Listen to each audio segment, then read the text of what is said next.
Bonjour, je suis Fabien Toulmé, auteur de la bande dessinée Ce n'est pas toi que j'attendais.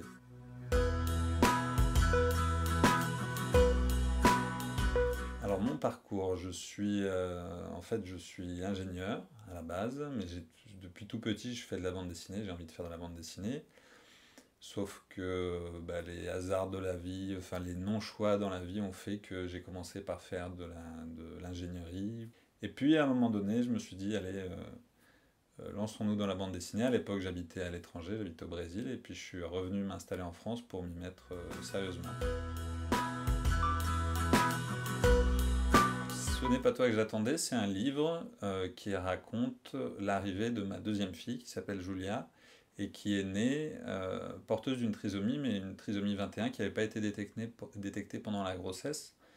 En fait, j'explique qu'au début de cette grossesse, on habite au Brésil, une série d'examens ne sont pas réalisés et qui pourraient servir à détecter cette trisomie. Et puis quand on revient en France, c'est-à-dire ça correspond au moment où je décide de me lancer dans la bande dessinée, Julia naît, et on découvre à la naissance que Julia est porteuse d'une trisomie 21. Donc en fait, le livre raconte toute cette période-là, la période de l'arrivée de Julia et tout le parcours d'un père vers son enfant, un père qui était au début plus que réticent, qui n'avait pas envie que cet enfant soit là, et puis qui petit à petit va se laisser charmer par son enfant.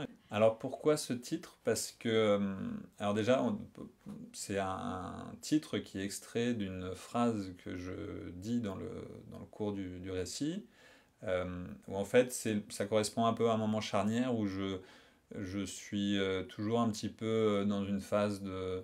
C'est plus du rejet, mais une phase un petit peu intermédiaire entre le rejet et l'acceptation de Julia, où je dis, bon, écoute, c'est pas toi que j'attendais, c'est pas toi que je voulais, même si ça paraît un peu fort, mais je suis content que tu sois là. Et en fait, la suite de cette phrase, mais je suis content que tu sois là, elle apparaît dans le rabat de la couverture.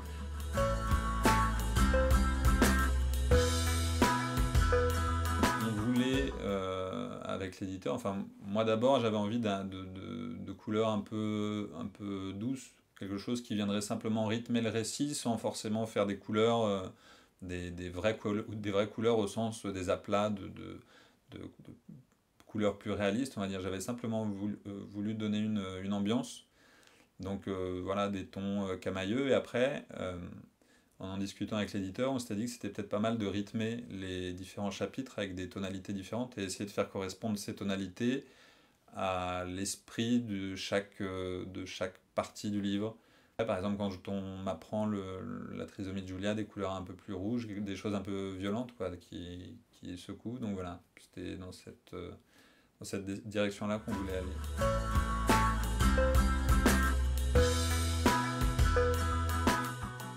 Pourquoi plus spécifiquement cette peur de la trisomie 21? Je ne sais pas vraiment. Je pense que tous les parents ou futurs parents ont une inquiétude par rapport à une problématique particulière. Moi, c'était la trisomie 21, peut-être parce qu'il y a des choses dans mon enfance qui m'ont marqué. Et je pense que voilà, toutes les craintes qu'on peut avoir en tant que futur parent pendant la grossesse, elles sont liées à toutes ces images qu'on a enfant, tous ces fantasmes sur ces différences, ces problématiques. Et je pense que c'est pour ça que ça m'a particulièrement inquiété. Donc j'étais inquiet par rapport à la trisomie 21. Je n'avais qu'une peur, c'est que mon enfant ait la trisomie 21. Et coup de bol, elle a eu la trisomie 21.